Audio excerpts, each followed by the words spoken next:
Sorry, I was looking at something. So, no one's viewing, so I might just wait a minute or two, then do some talking. If anyone, I'm sure no one's gonna join on this one. This is Christmas Eve, my first live stream. As if someone watches it later after I keep it. Hope everyone's enjoying their Christmas. I had a great Christmas Eve so far. Man, time flies. Man, I swear it feels like once October hits, man, it just flies. I swear, man, October goes by, November, December just goes by quickly. Um, Gotta spark a little cigar up.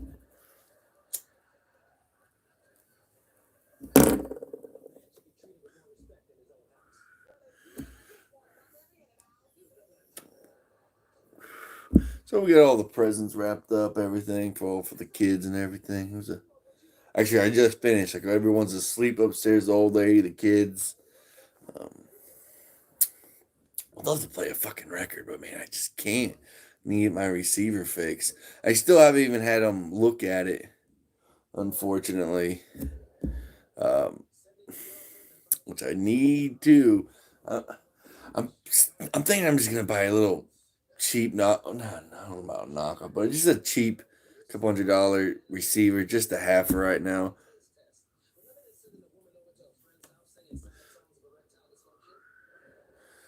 You know what movie I just absolutely love, man, is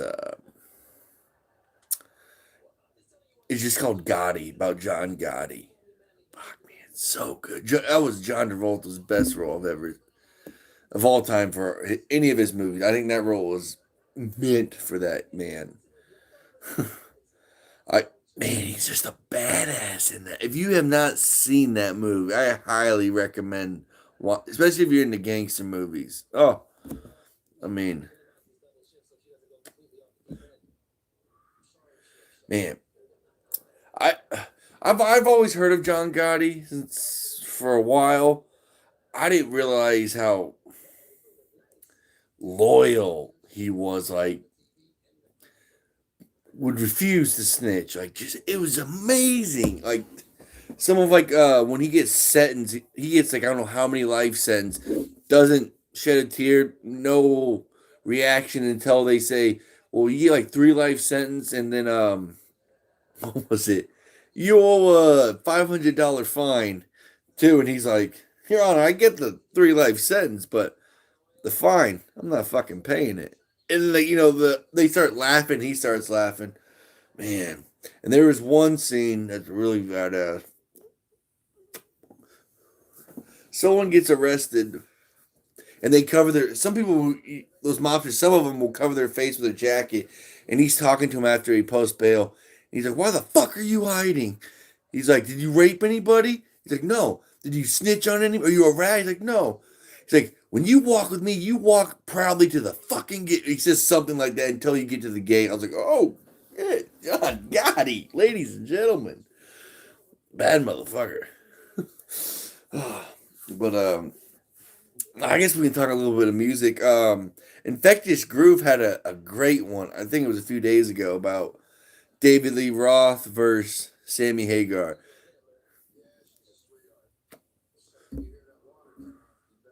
And which one do you prefer more? Me, I'm a Sammy Hagar guy across the board. Which that means like him as a musician, like him as a person, and so on. David Lee Roth, man, I don't get his appeal. I read more stories about him just being an absolute jerk, hard to work with, shows up on his time. Um, Remember, he spit in Eddie Van Halen's face during an argument, which one of the main reasons I think when I don't know which time they broke up. I remember watching the video of Eddie Van Halen talk, or it's him actually talking about it. And I like the only thing I like better about David Lee Ross, Van Halen, is Eddie's guitar playing. That's the only thing. And I'm not saying he can't sing or write. I just don't like him as a person. I think he's a jerk. Um, but I also think he's he's a good front man. And one thing I love about Sammy Hagar that he doesn't do that Davey Lee Roth does is fucking karate. I don't pay you to kick around your nunchucks, brother. Oh man, I still got no fucking viewers. I'm just.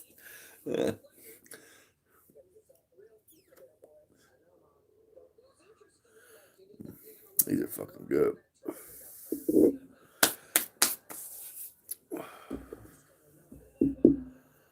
Oh, and another one I watched was I think it's Mr. Hoffman. He has one of the coolest intros. Shitload of music. He did these cool like box sets for his Van Halen collection. He did like the Frankenstein guitar on it, and he did like all the colors on it. It looks fantastic. Check out his channel, man. He's a cool dude.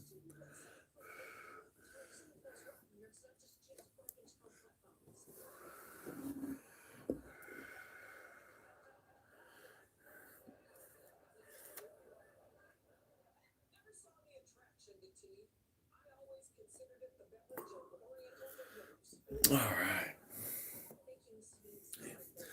Let's see. Let's see.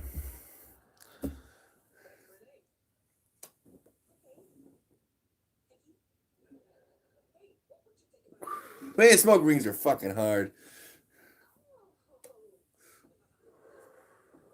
Put this bad boy out. Man. Oh. What was I gonna say? Oh my god, what was I gonna say? Oh, yeah. I'm gonna I'm trying to get soon. I'm gonna do my top 20 best albums or my favorite albums of 2021. And I did one kind of halfway through the ones I want. I'm curious to see how much my list is. I think I maybe did the top 10. I don't know if I did 20. No, I think I did top 10 or top 12. Or I definitely didn't do 20. I'm curious. Sorry, how much I need to go look back. I know my. I think number 3 was the Black Angels. Number 2 is probably Dinosaur Jr. Sweeping into space, and then third was definitely first was pretty fucking sure it was Greta. Yeah, actually I'm positive it was Greta Van Fleet. Man, what a band! It still amazes me when I read people just calling them trash, like hags, just to rip off the Led Zeppelin. It just sounds too much like Zeppelin, dude. That'd be one of the biggest fucking compliments I've ever had as a guitar player. Oh, what's that? I sound like too much like Jimmy Page? Well, thank you. I worked very hard on that sound. Oh man.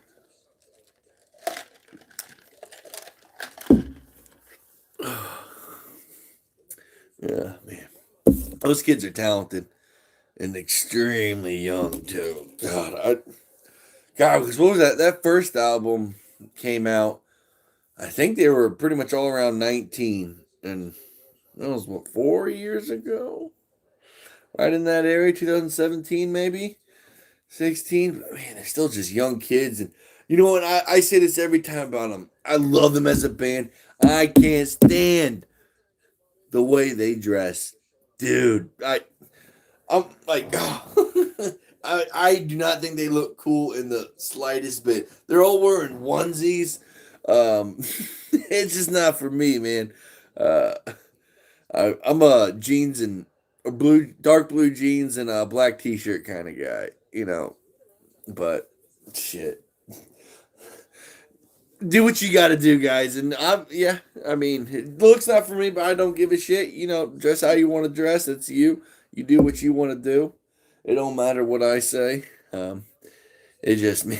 I couldn't do it. I'd be the only guy wearing, black shirt, like I said, and blue jeans. It's funny. Um, oh, and I just watched the Christmas movie, Just Friends. What was it? Actually, kind of when I rapped about like 50 fucking presents, man. That movie cracks me up. Ryan Reynolds, Amy Smart, Chris Klein. Man, there's that one young kid who's in a bunch of movies that I'm a big fan of, and I don't know his actual name. Man, what was it? Oh well. I'm trying to think. He was in Fanboys, Freddy vs. Jason, quite a few other movies as well. Oh man, I get tired. It's man, what is it? It's probably like 12:45 here in Kansas City. Uh, like I said, got Mike and Molly going on in the background. Not a bad show. Billy Gordon or Billy Gordell is the man's name from earlier. Big boy, he's funny. And then what was it? Melissa McCarthy, Jenny McCarthy's cousin. I believe it's a Chuck. Yeah, yeah. It's a Chuck Lowell writer. He did Two and a Half Men. I think even part of Big Bang Theory. I'm a big fan of Chuck Lorre, some of his stuff, man. Because I'm a huge Two and a Half Men fan. Great, great show. I'm always loved Charlie Sheen, man. Ever since I was a kid, I was always into watching his Major League movies, both of them, one and two, phenomenal. Then I used to always love the movie called Money Talks and called The Chase. And then one of my favorites, it's one of those movies I used to put on when you come home late at night and just have a movie kind of playing. Men at Work. Emilio Estevez wrote it, and he actually had the guy who was God damn it, played in Platoon with Charlie Sheen, one of his good friends who gets to leave early. He's like, "I'm glad for you." He had the gold tooth, I think, right there. He's in it as well. Great, it was great cult classic movies, you know. Oh man, but yeah. I'm tired. Who knows when the kids will wake up tomorrow? Hopefully they don't wake up till 8:30 would be nice, but I'm sure they'll wake up like 7:30, 7:45. It'll take me a few minutes to get out of bed, and we'll go from there. And then I gotta go to the in-laws for breakfast. I think we're supposed to be there around 9:30. I made a bunch of breakfast casseroles to take over there, and then probably be there every bit of an hour and a half. See, I'll be on it too much. I gotta hang this up. Probably an hour and a half, and then man, head home and I'm gonna nap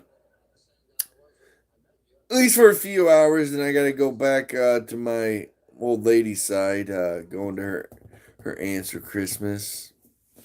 Open some more presents. Do what we gotta do.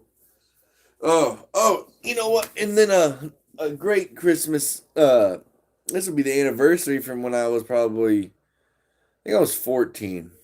Um, so I think I've been playing guitar maybe 6 months, at least 6 months. I get Led Zeppelin 1 on CD. And this is, like I said, this is on Christmas Eve. My dad sees it. We all have, like I said, we have a big party, hors d'oeuvres, and we all want some presents at the end. But I was like, oh shit, is that Zeppelin? I'm like, yes, it is. He's like, follow me. We go upstairs in his music room. Um, I've told this story, I think, one other time. Puts it on his CD player, cranks it, pulls out his 1952 reissued Telecaster, and then Good Time, Bad Time comes on. Just, bam, bam. And my dad starts playing along with it and like plays with the whole song during it, which I was like, man, that's fucking cool. Something I'll just never forget. Man, my dad, yeah, it was a pretty cool moment. I was like, man, my dad's a really good guitar player too. He makes, I think he's 71, 70 or 71. Has been playing since he was probably 14, and he is, like I said, he's very good. Way better than I'll ever be. My God. I mean, I can only imagine. He probably practice. Man, some days he'll just sit there and watch TV and just play guitar for hours and hours. Like, God damn, don't your fingers hurt? Yeah, you can build those calluses up. Well, guitar players and bass players know what I mean. Um, yeah, man, that's just insane. Um, and you know, it's funny. Like sometimes I'll play in front of them and I still get nervous. Like my hands start sweating. I'll start like in songs I don't ever mess up on. I'll be like this. Like all right, Dad. You know, like oh shit! Don't look at me. Seriously, man. I'll play songs like I can play the easiest song ever. But really, I'm in front of him and it'd go, oh, fuck. You know?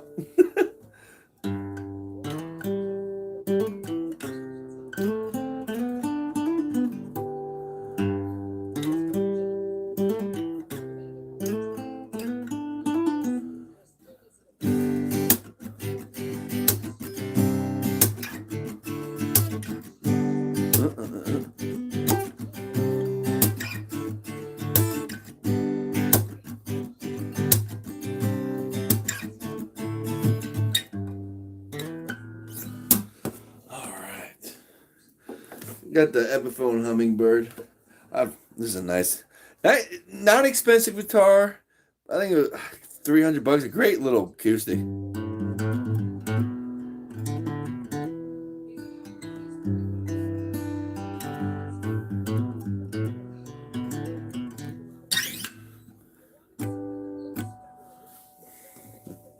Yeah. Well, there we go.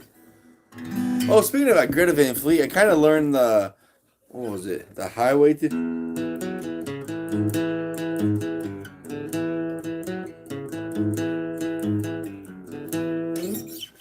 Anyways, I just wanted to show you like how easy it was for me to mess up when I played in front of my dad sometimes, man. I'm like, oh, don't look. Hands are getting sweaty.